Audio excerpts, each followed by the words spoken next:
Work hard, play hard, and slay through the sweat with Nux Active. Nux Active is high performance activewear that doesn't compromise on the chic. Power through Pilates, dare to reach your HIIT goals and strive for that extra rep in Nux Active. Run, don't walk over to nuxactive.com. That's nuxactive.com to check out the latest collection and energizing colorways. And as a gift to you, take 20% off your purchase with promo code GlowUpGirl20 at checkout. Make positive moves with Nux Active. Let's start the show. Welcome to the Glow Up Girl podcast. I'm Kyra Mitchell-Lewis, and thank you all for joining. Hope you all are doing well. I hope your week is going great so far. Today, I'll be joined by Beate Chelette. She is a growth architect and founder of the Women's Code and provides visionaries and leaders with proven strategies, blueprints, and growth maps that provide clear steps to improve business systems, strengthen leadership skills, and teams so that your clients and audiences can maximize profits and scale their impact. She is known as a straight shooter in her ability to inspire, empower, and overcome adversity. Her super skill is working with unique personalities and big thinkers and building executable systems. She also is the host of the Business Growth Architect show and is listed among the top 100 global thought leaders by People Home and one of the 50 must-follow women entrepreneurs by HuffPost. So, I am really excited to have this conversation, so stay tuned. I'll be right back with Beate. Welcome back to the Glow Up Girl podcast. I'm Kyra. All right, and now I'm going to welcome Beate into the Glow Up Girl podcast. So welcome. Kyra, I'm excited to be here. Let's talk career. Let's talk success. Let's talk. Yes. I can't believe this happened to me too. Yes. I'm so glad to have you here because you are so well-rounded. You have such a diverse background and so very inspiring. And I'm so excited that you have chosen to join me on the show today to share about you and your background, but also to help my audience out with just more information about turning your dreams into reality. Like it's just, you did it and you're going to tell us how to do it as well. So let's start with you telling the audience who's listening and watching a little bit about yourself and what you do. Yes, I'd be happy to. So my name is Beate Chelette. I'm known as the Growth Architect, and I founded the Women's Code, and I help visionaries and leaders to scale their impact and grow their authority. And what that means is that, given my rather extensive experience in entrepreneurship and as a woman, often back in those days as the only woman in the room, I have created a lot of shortcuts, strategies, and systems around how do you get to be heard, have a seat at the table, get stuff done, and are successful and leave a lot of these things that women are up against behind and not be bothered with what others customarily say about good girls that should be seen but not heard. Yes. All right. Well, I love all of that. And before you start to give us the nuggets about how we can do better, how we can be seen as an authority in our areas, why don't you tell us about yourself and your story? You are the founder of the Women's Code. So first, can you tell us a little bit more about that? Yeah. So I founded the Women's Code. I did sell a business to Bill Gates, and I, came out after adversity of, 13 really, really difficult years. And I'm sure we're going to go a little bit more into that. But the outcome of that is that I did sell my business to Bill Gates for millions of dollars. And then they asked me to become a senior director of global entertainment and come on board and then be part of the organization. And what I realized, Kyra, is that the way men and women are treated in an organization is very different. That there's stuff that happens over the weekend when you weren't even there and you don't even know what exactly happened. Were they golfing together? Were they having private dinners? Where they had functions that you just didn't have access to? And then by Monday morning, stuff you talked about on Friday was already decided, and I couldn't figure out what was going on. And so I realized that there is this notion amongst men And I don't think that they do this viciously. I think it's just the program in the way it's been set up in this old system that we're all working in, where when women are at each other's throat, then that takes about half of the competition and it leaves more for men than to advance. And so as I'm watching this, I was really amazed on how women got into these things with each other, and she thinks she's all that, and then they don't get invited to the lunch, and then stuff disappears, is not talked about, and I just couldn't understand what was happening. And then I realized exactly what was happening. What was happening is that women were, for the most part, so busy with each other and making sure that others weren't going to pass them or pass by them or jump over them, that they took their eyes off the ball of what the big issue was. And the big issue was how do we compete as an authority in our category, as an industry expert in the organization or in the business that we are in. And I found that absolutely fascinating. And so I founded the Women's Code, and the notion was the first step is you kind of got to get clear on your own stuff here and be clear, like, who do you are? Who do you want to be? How do you want to be perceived? What's your personal brand? How do you step into that? What's your code? So I call it the Women's Code.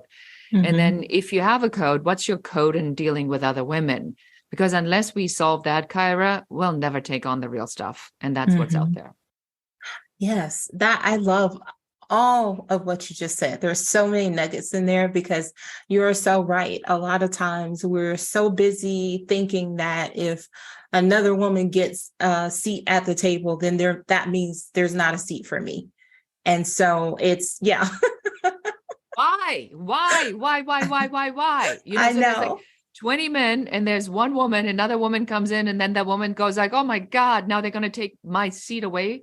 Yeah. It's just ridiculous. It really is. And I really love that because it's so important. I mean, it's so important. I always tell people, I'm like, we build the table, we make the seats. There's enough for all of us. And guess what? Like you said, I love this, looking at where you are and focusing on where you are an authority, because everybody's strengths and skills are different. So if you can focus on the things that are unique about you and what you bring to the table, and then amplify, elevate the woman next to you.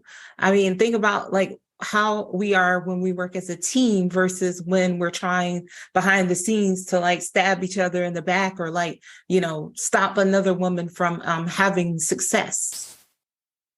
Yeah. And really, let's add to that, this particular piece is a piece that's just been sowed by society for as long as we live, is that if we are busy with ourselves, we take the eye off the ball. We don't recognize that we can have a table entirely on our own, that we can become an authority entirely on our own. And there's another critical element that I would like to share. And when you think about on how we grew up, right, Kyra, and you go to school. So you were really good. Let's say you're really good in writing and in arts and in maybe science, right? And then the teacher comes and he smacks down your math test and says, that was a D, Kyra. You suck at math. You need to get better at math. And then you go and you say, but I'm really good at all this other stuff, right? And the teacher says, yeah, sorry, that's not enough. You have to be really good at everything. And then you learn that in order for you to be really good, you have to be able to retain existing information, regurgitate into existing information, and then you're going to get an A. So your entire life in school and in college, you're going to repeat the same pattern. How much can I cramp in my head? How long can I retain it? Long enough for the test, and then I forget everything. And then I get an A, therefore I get a good grade, and therefore I get all these opportunities everybody talks about. And then one day you go into your organization, company, and your boss says to you, now, Kyra, tell me, what are you really good at? What do you really like to do? And then you go, what kind of conversation is that? Is it a trick question? Are you setting me up to fail? Because that's not what I'm used to. What I'm used to is that you look at what I do, And then you look over my shoulder and you micromanage me. And then you tell me whether or not I have an A. Do I have an A? And the boss says, that's really not the way it works around here. And so now we get very jealous of other people that we perceive to be being better at something that we do because they're getting A's and we are not. And so for everybody who's listening, just stop it. Just stop it. That's just not the way it works. The way it works is that you then say, hi, my name is Kyra. I'm amazing at writing. I'm really good understanding sort of the scientific background of it. And if you need a great visual to have that represented, come to me. I'm a wizard with PowerPoint. Please do not come to me with Excel spreadsheet tables and pivot tables. We got to go to somebody else on my team for that. Problem solved. Yeah, I like that. How'd you know I wasn't good at math? A lot of the creative people that I talk to are they're doing this because they're good at talking, they're good at storytelling, they're good at illustrating visual concepts. But if you were really good with the math, you may have taken a slightly different profession. For sure.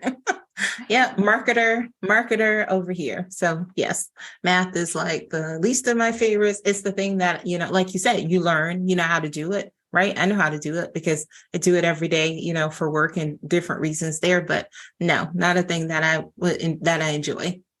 Okay. Well, let's talk about you. Resilience is like in your DNA, and you had to dig yourself out of debt. Can you tell us about that? Yes. So the story really is that when you think about, again, what other people tell you and then what life really does, is that I very early on learned that the things that are made for other people, right? So the middle of the road, that just never seemed to really pan out for me. So I recognized early on that I had to forge my own fortune, but I was clueless. So I have an actual photography degree.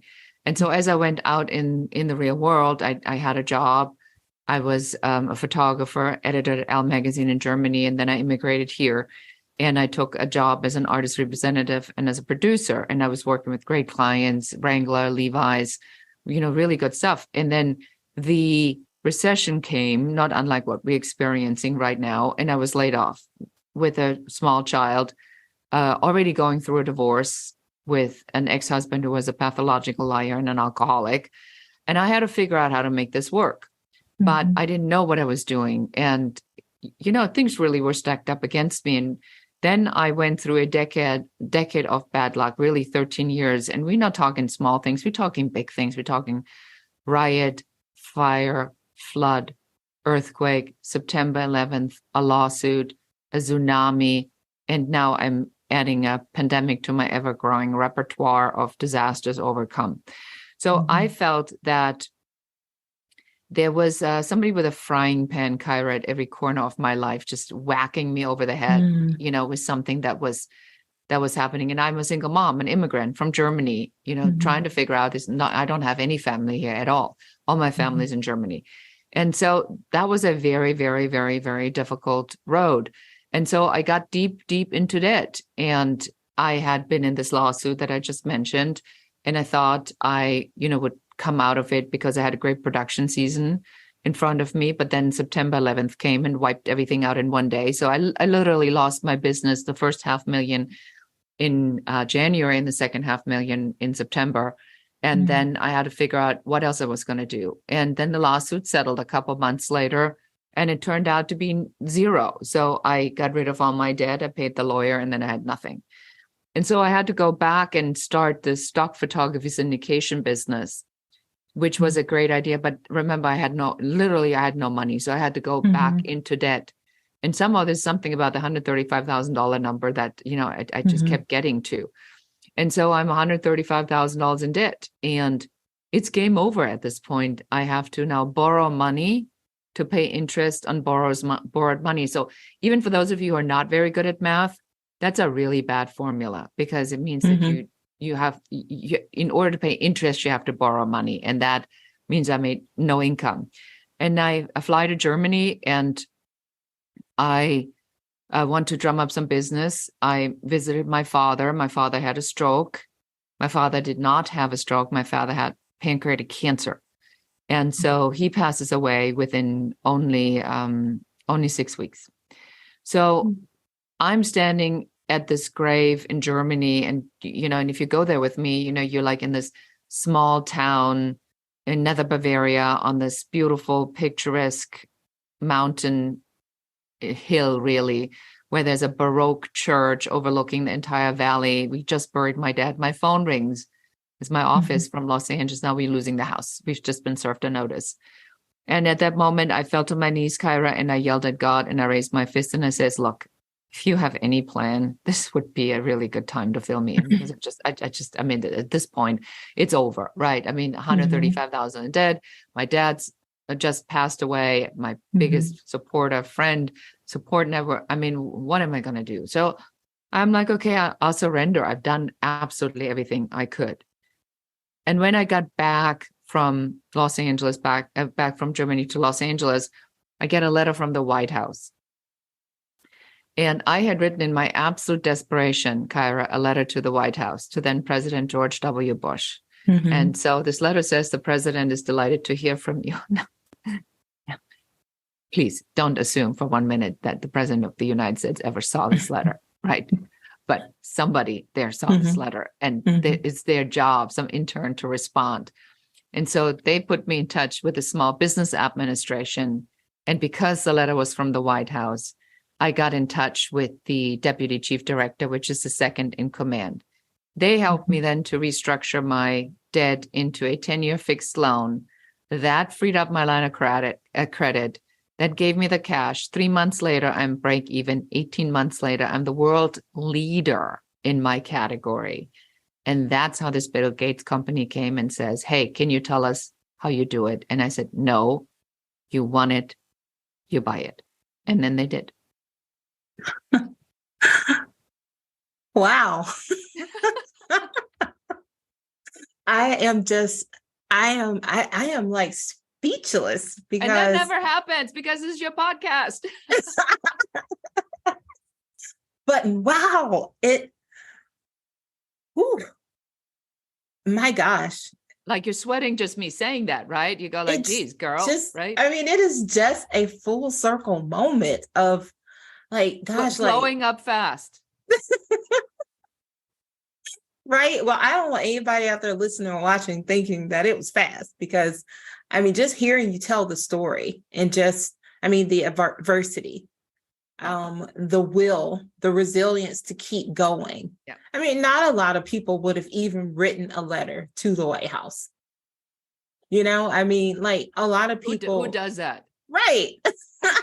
I tell you why I did it though, Kyra. It's because my former mother-in-law was such a pain in the butt. She just would not be quiet about it. She says, you got to write the president of the United States. He's your president after all. If anybody can help you, it's the president of the United States. Wow. Have you written a letter to the president of the United States yet? And, at some point you go like, okay, fine, I'm going to write the damn letter just so we can stop talking about this. And look what happened when you wrote the letter to the president of the United States. That's is pain in the butt I've ever had. Right. Oh my gosh. I mean, and just even from you, I love the transparency. So thank you so much for just being so honest with us about your story. And I also love that you just said, to God, like, if you've got a plan, now would be a great time to show up, because a lot of times, people, I mean, like we all, as believers, we all have these moments where you're just like, really, God, like if there's something up there for me, like if you're going to make a move, like, can we do it now? Because I'm kind of at the end of the rope. And I just feel like, wow, like this is such a great story. And to just see how you stayed resilient and focused, and you were able to keep you're cool. I mean, I know you probably have moments, but like, I can just tell talking to you that you still were able to like keep it together. You had to keep it together. You do. I think this is actually a really good point, because I bet that especially right now with what's going on in the market, there's probably quite a few of your listeners that say, I have stuff going on. I'm facing serious adversity. You know, maybe you lost your job, or Yeah. maybe you had a job offer that got rescinded, or Mm-hmm. you were going to go out on your own and now you're not so sure if it's the right time, Yeah. or you're just afraid on what's going to happen. And is there another thing? And is the whole government going to fall apart? And are we going to fall into the ocean? So the key, really, what I learned in this massive adversity is that there's a real cadence to disaster and hardship. Mm-hmm. And the less you judge it, the easier it will be for you to get out. So when the pandemic came, after all I've been through, Mm-hmm. my thought was, a pandemic? Seriously? I mean, I wasn't Mm-hmm. going like, my life is over. This is never Yeah. going to be ending. Because I've done so much of this that I know, okay, buckle up. You know, the Mm-hmm. minute we figured out what was happening, we had ordered our masks way before anybody else. We already went ahead and got our Clorox wipes way before anybody else did, because we knew what was coming, because we had done this so many times. Mm-hmm. And I had done this so many times that I was prepared. And then it just came. And then you go like, okay, so what do I need to do now to Mm-hmm. stay in this space until I come out on the other side? Right. And then the other side comes, and then you just go, okay, well, now it starts. Now I'm in it. Okay, it takes longer. Now I'm coming out of it. Mm-hmm. And you just keep going through these motions of, you do not have the luxury, really, to judge that what's happening means X or X, because most of the time it really means nothing other than it's just life happening. Mm-hmm. And so the more you judge, the harder it will be for you to get through it. Mm-hmm. But the less you judge and the more you go, oh, that's really interesting. Huh? What am I going to do with that? Mm-hmm. What's another way to look at that?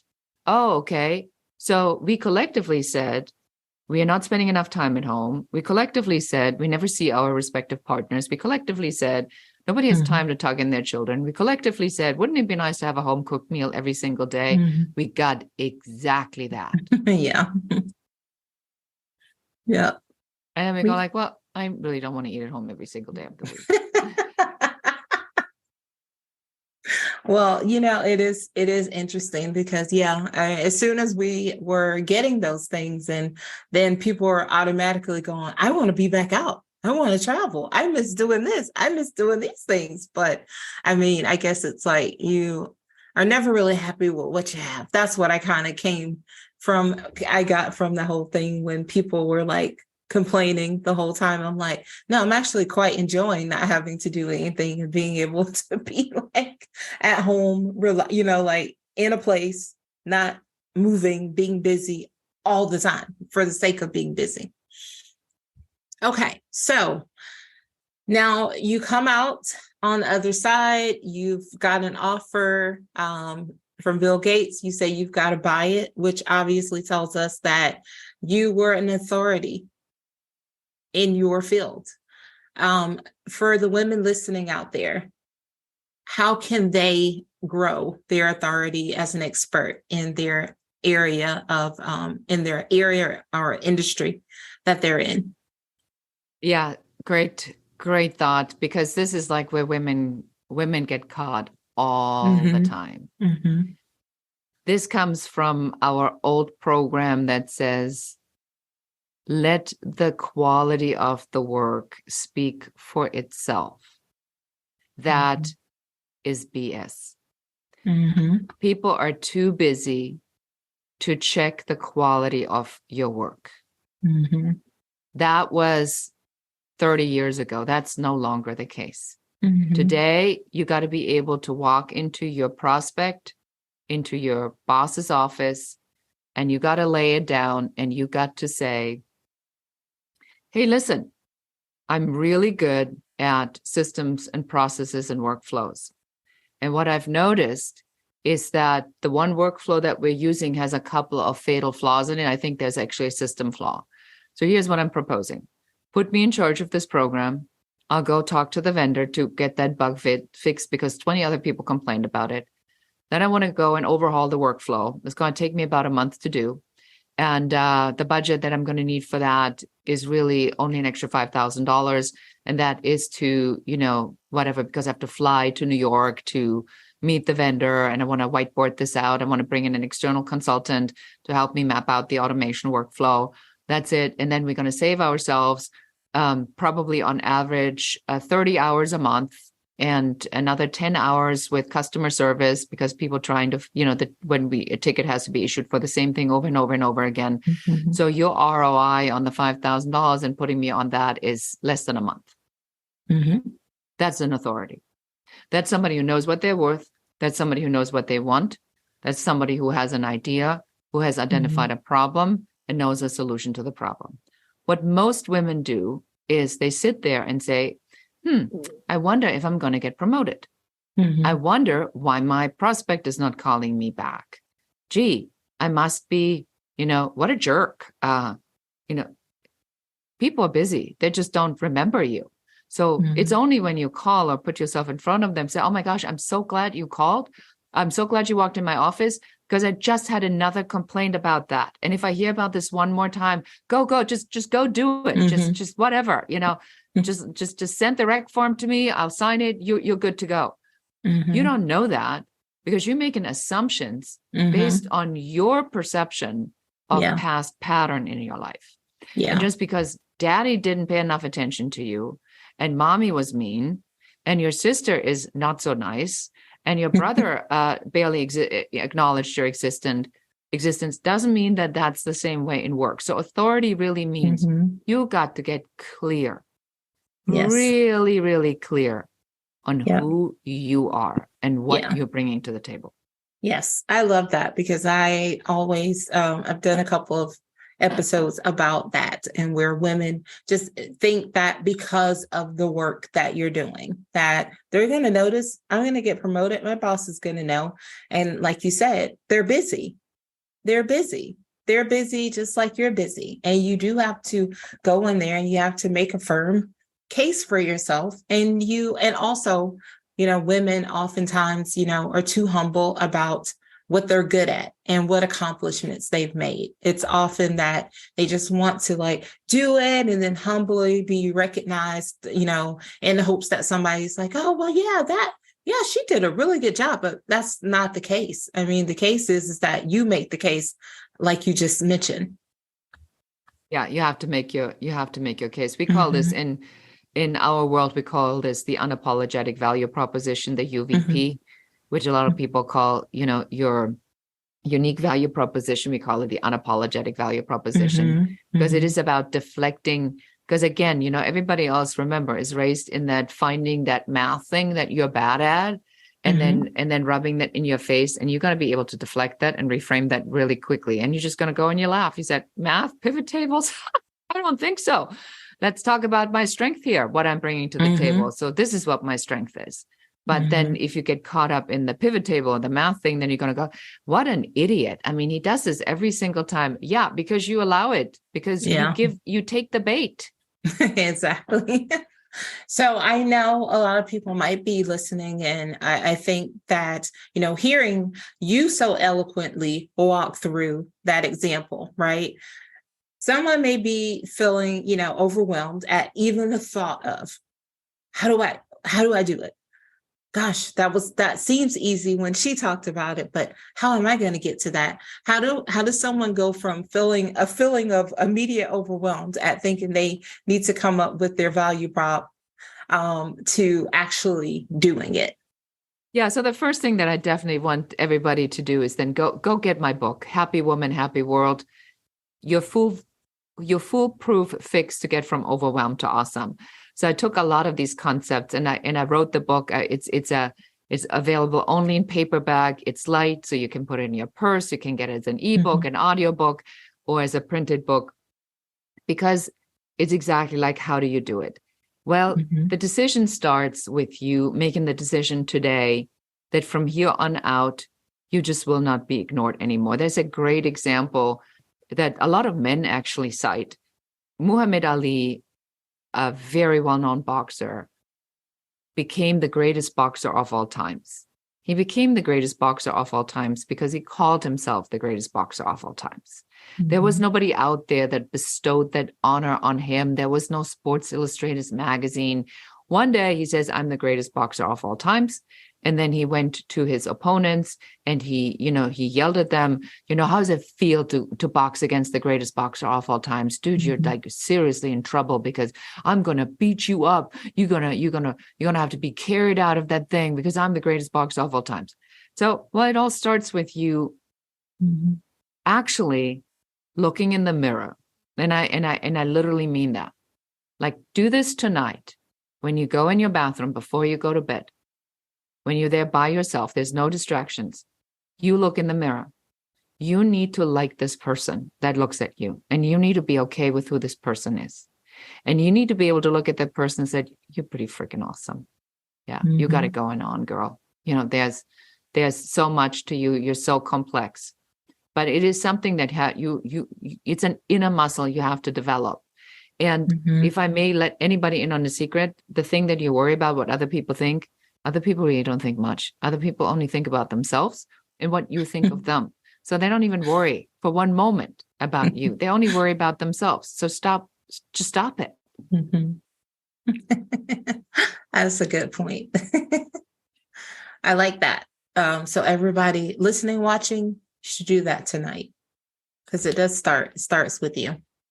As we talk about women and leadership, you say that there's a strategy for everything, which I totally believe. That is a real shocker. I believe that. Strategist to strategist, right? Yes. What type of strategies are there, as it relates to leadership, and which ones should women be using?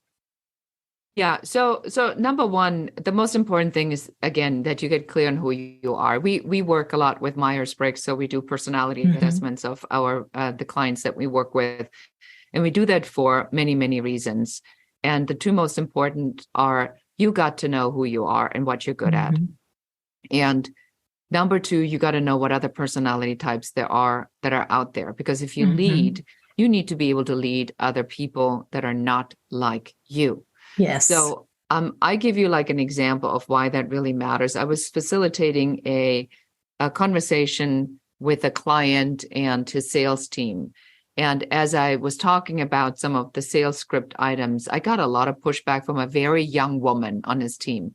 And she's like, well, but that's pushy. That would be too much. So, very classic Gen Z kind of responses. And I'm going like, well, somebody has to pay your salary and somebody has to make those sales. But she was pushing on every corner. So I have two choices. I either can go, gosh, too much. She just doesn't get it. Or, which is what I opted to do, is I said, I really appreciate that you are pushing back on a number of items because it is important that we understand what that looks like in our process when we encounter somebody who pushes back. Right? So I validated her. We also knew that we had to prepare for people that push back on everything on the team in the conversations. So that's where leadership comes in. So the first strategy for leadership is the strategy to self-discovery, and then being really unapologetic about who you are and what you are. The second piece is make sure if you have a team that you find people that complement you on your team, that come in then and help you with the things that you're not good at. So, let's just stay with the math pivot table. Obviously, if that's something in my business that I need to do, then I need to be bringing somebody in who does that pivot table stuff for me, the Excel, because I don't want to do it. And it's not a good spend of my time. And then leadership is, how do you frame that? So reframing is absolutely critical to being taken seriously. So if somebody says, how is it possible that you are this far ahead in the game and you don't know how to do pivot tables? I mean, isn't that the most important thing when you're running projections and KPIs and kinds of things? I mean, would that make it much easier? And then all I said, I don't think so. I'm, if I need it, if then it comes up, I have somebody on my team. But I find in my experience that, as contrary to what you're thinking, it's not the most important thing. The most important thing is I know what the numbers are, so I can build my systems and processes. Now back to my strength around customer and prospect behavior. But pivot tables are, in my business, really not not, but I understand why that would be meaningful to you. So again, it all comes down, this comes a lot with experience, what people say. And I will say, a lot of people say a lot of really stupid stuff. And sometimes to the point where instead of getting upset, all you really, really, really need to do, look at them with an incredulous look on your face, burst out laughing for like a full 30 seconds, and just laugh, and then go and do something. Oh my God, it's the funniest thing I've ever heard. Oh, good one, John. So what I was saying, so let's get back to what I was just discussing, and you take control right back, because there is no recovery from you just laughing about something that doesn't even require a response. Exactly. There's no coming back. Yes, I agree. I love that. Awesome. Can you tell the audience how they could work with you? What are the ways they can work with you?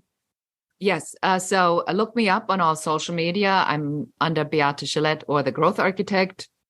We work with a lot of big thinkers, big idea people. I have a program called the Unapologetic Value Proposition, where I help especially women in leadership to do exactly, their own positioning so that they can show up a lot stronger, fun little program. And, if you've taken anything away from this podcast, and by the way, while we're at it, will you do us a favor? Will you please go to wherever you listen to this podcast and go give Kyra a 5-star rating and write her a little note, a review, because that is the lifeblood. Pick one thing you've taken away from this episode and share this podcast with one other person. You don't have to do more, just one person where you heard something, say, oh my God, Michaela needs to hear that. Just send that link to Michaela and share that with her right away. So, and then once you've done that, then reach out to me, let me know what resonated with you. I'm always more than happy to hear from the audience. And then, you can go and fill out an uncovery session, go to uncoverysession.com, and then we can evaluate if there's something there where we can possibly work together. Awesome. I love that. And thank you. All right. So now we're going to move into, we have 2 more segments, 3 things with Beate. Going to ask you 3 questions. One is a 2-parter. How do you start and end the day? I start my day generally pretty grumpy because I somehow I sleep really heavy. So I'm like dreaming like crazy. And then when I wake up, it's like, seriously, now you want me to wake up? So I start my day typically with a cup of coffee. You don't get to talk to me before I've had my coffee. And I do my very best to do mindset work in the morning, listening to a podcast on mindset. And I end my day typically reading a book. Sometimes I do self-improvement, but my guilty pleasure really is to read spy novels at night. So that really just helps me to shut down my brain. I love that. All right. Now, okay. Number 2, speaking of podcast or reading, is there something that you're reading, a book, a podcast, a song, something that right now is like it's like Beate's jam. Like that's my thing right there.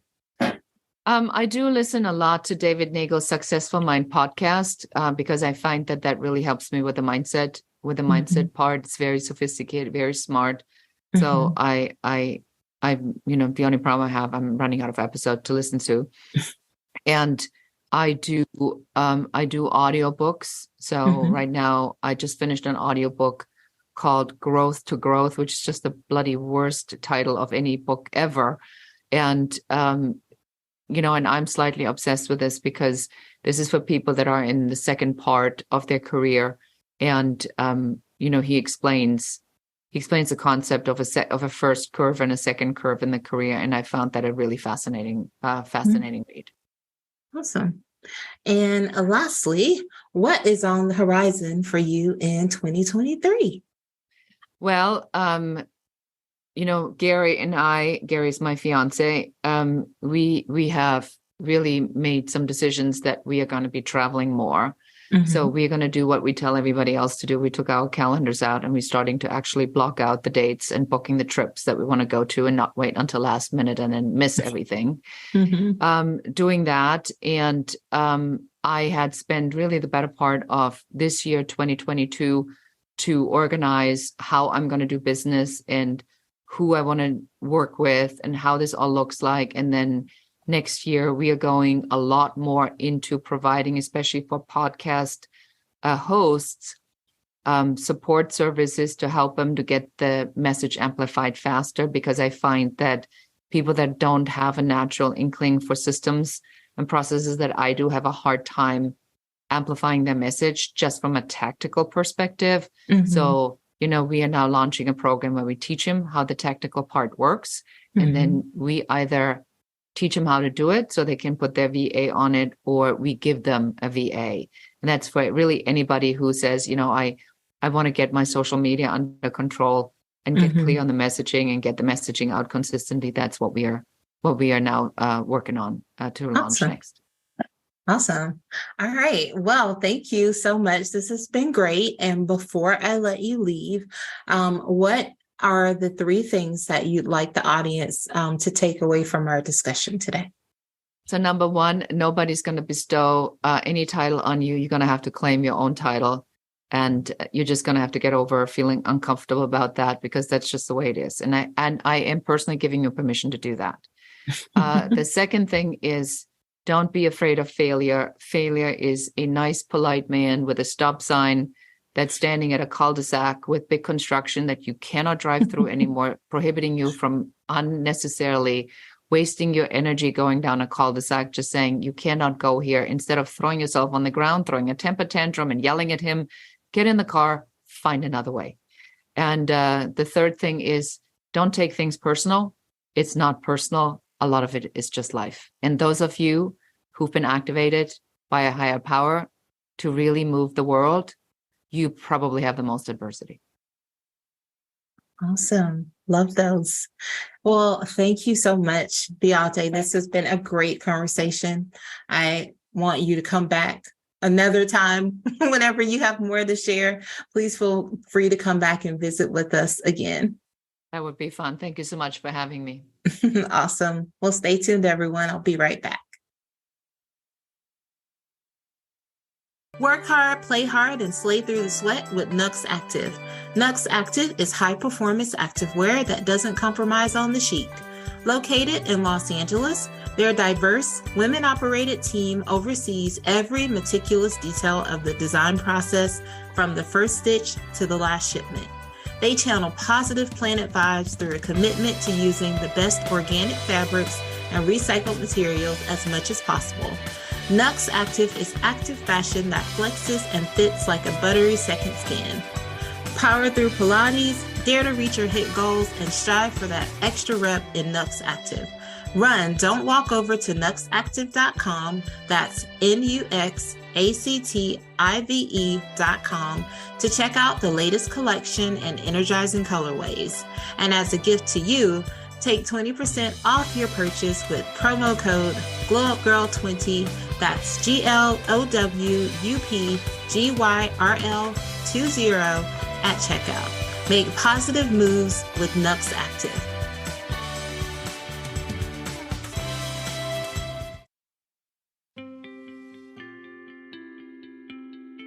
Welcome back to the Glow Up Girl podcast. I'm Kyra.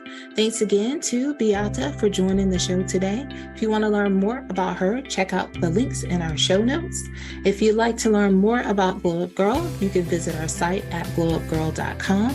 You can listen to past podcast episodes. You can also sign up to be a guest on the show, grab our social links, and so much more. Also, check out the career-focused podcast episodes as well, where you can hear from me about my personal journey in my career. These episodes are great for anyone who is just thinking about, where do I want to go next in my career? What am I good at? What leadership style is best for me? Am I receiving great leadership at my job? Is it time for a pivot? And so much more. So check those out wherever you listen to your favorite podcast, your favorite podcast platforms, or you can watch them over at our YouTube channel at Glow Up Girl. So thank you all so much for spending a little time with me today. I will see you all next week. Until then, stay focused, fab, and glow up. Take care, everyone.